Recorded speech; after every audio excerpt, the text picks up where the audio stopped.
people that took time off of work, and some people drove great distances from Port St. Lucie and Lantana and Okeechobee City and Boynton Beach and from all over. I'm really impressed that so many people came such distances to be with our family today. Thank you very much.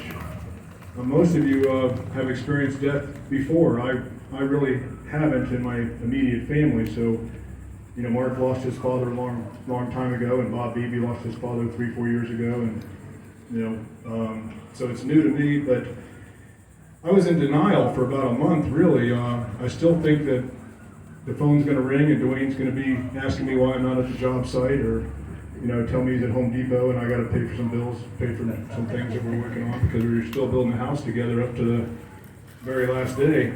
He worked 83 years, hardly ever took a day off to do fun.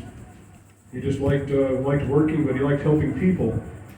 And we talked about the concept of legacy when he was alive. There was just something Bob Johnson and I talk about at First Pres, and I've been meditating on that for quite a while, what his legacy was. And some of the people that I wanted to come today, they actually are working and couldn't come, but Duane helped a lot of misfortunate or less fortunate people. And in the beginning, that was strange to me and strange to my brother and sister as well. And why not hire more qualified, more skilled people?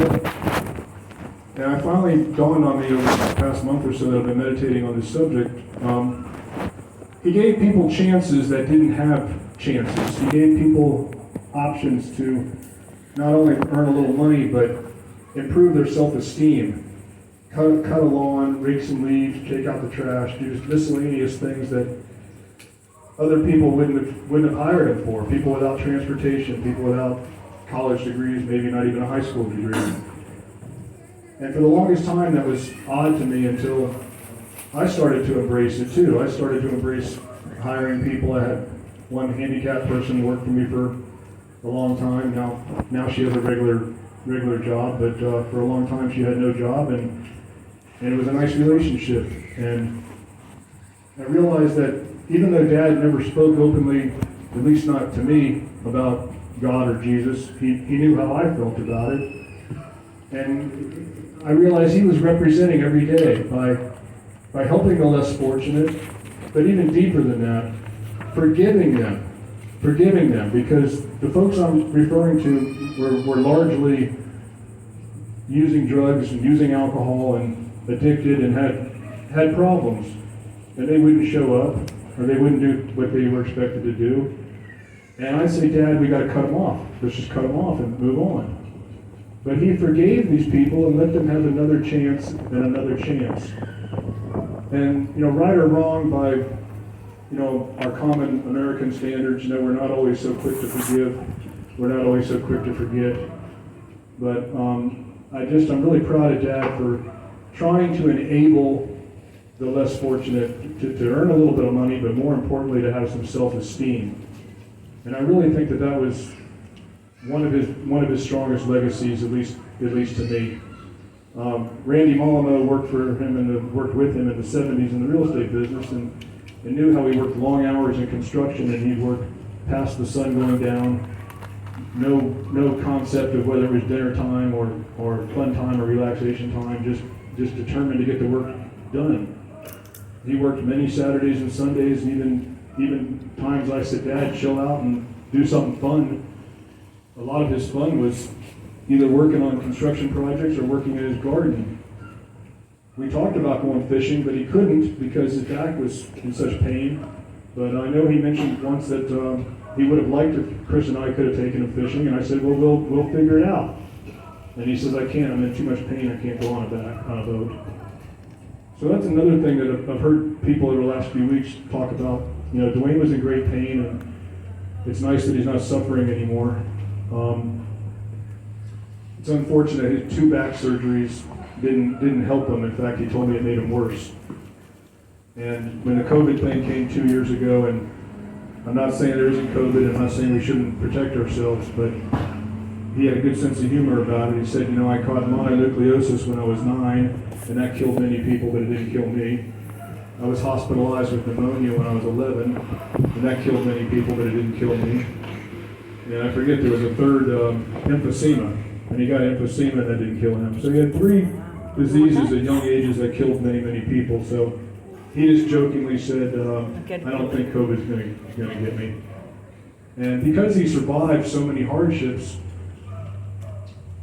we all thought that he'd pull out of this too. He was sick for about 3 days, but he rejected me taking him to the urgent care, and I didn't push it as hard as I now, in retrospect, wish I had pushed the issue. But he just always acted like he would recover eventually, and eventually he did recover. That was his mechanism for getting through things. Just don't stop, don't slow down, and everything will be okay.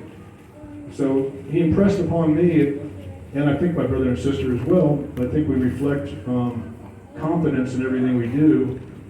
I know I've been accused of being overconfident, and I have been overconfident sometimes, but my confidence has pushed me through extreme circumstances. And seeing this fish right here, this 300-pound fish that he caught with a spear gun, we figured it out, he's 17 years old in this picture. I learned something new from Chris on the day he died. I always figured that he got it into the boat and brought it in the conventional way. Chris said it was too heavy, it would have sunk the boat. So they hooked it up with a rope and towed it out with the car. They towed this 320-pound fish out of the water on a rope attached to the back of their car. Bobby Tubbs, who's sitting in the minivan over there, talks about catching endless supplies of lobster. I said, how many times? He said, as many times as we wanted. I said, 1 time, 2 times, 3 times? He says, we caught over 100 lobster per day routinely. And I heard this from my dad, and it sounds far-fetched, but to hear it from Bobby Tubbs just today, that it was commonplace in the time he grew up right here in Palm Beach County to catch over 100 lobster in one day, time and time and time again. And he sold them to the Breakers Hotel. So I learned also at a very young age how to be somewhat entrepreneurial, and Chris and Angela as well. Chris and I used to work in a nursery that we had. My father raised plants and let us take plants on a little red wagon from door to door in North Palm Beach. And I remember being as young as 11, and Chris would have been 9, knocking on doors and selling a croton or hibiscus that we had grown from cuttings.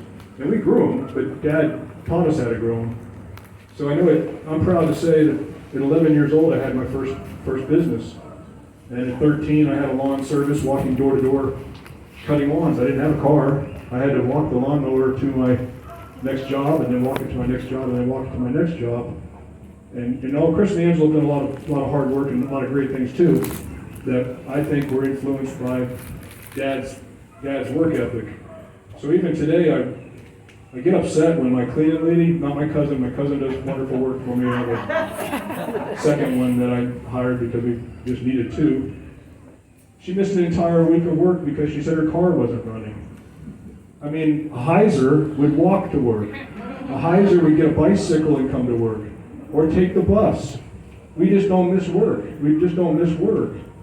My mom recently discarded a bunch of things that she was saving, and she knows I save a bunch of stuff, and then I eventually went through it, and I just recently came across my perfect attendance record at Howell Watkins Junior High in 7th grade. Well, I knew I had perfect attendance once, but then I found the same award for 8th grade.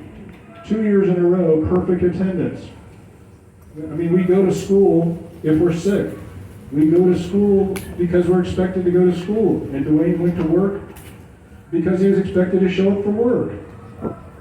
And so I'm really sad. I'm going to wind this down in a second, but as Bob Johnson would attest, it really was a different generation that he grew up in. And I do work with a lot of young people now. I try to work with a lot of young people now. It's just not the same. But we hope that we can show encouragement and shine our light. And I think Duane did, in his own unique way, shine his light to many people. And I'm grateful to him for that. And I'm really grateful to Bob Beebe and Mark Hopper and Steve Allen and Doug and Jeff Sperry. They knew my father at a much younger age. I'm glad they got to see him you know, in a good health. And it was a fun time. It was a fun time that my father provided for us when he punished me by moving me to a townhouse that he owned in PJ National. I was 18 years old, and it was the first time I went to take a shower, and then I realized there's no soap and there's no shampoo. And so I called my dad. I don't even know how I called him. Maybe I saw him, but I said, "Dad, you know, you put me in this house and there's no towels, there's no shampoo, there's no soap." He goes, "That's right. You got to take care of yourself." So, you know, at 18 years old, I was blessed to have my own apartment. But that's what it was. It was an unlocked door. Everything else I had to provide myself. And so I'm just blessed that he was hard on us. I wish Elridge was here today, because Chris met Elridge when we found out Dad had died the same day. Elridge came over immediately. Chris came over immediately. And Elridge said, "I know your dad was very hard on all three of you. He was hard on all three of you because he loved you and because he wanted the best for you." And amen. Thank you, Duane, for all you've done for us. Oh, and he showed me to keep loving your ex-wife. Duane kept loving his ex-wife all the way till the end.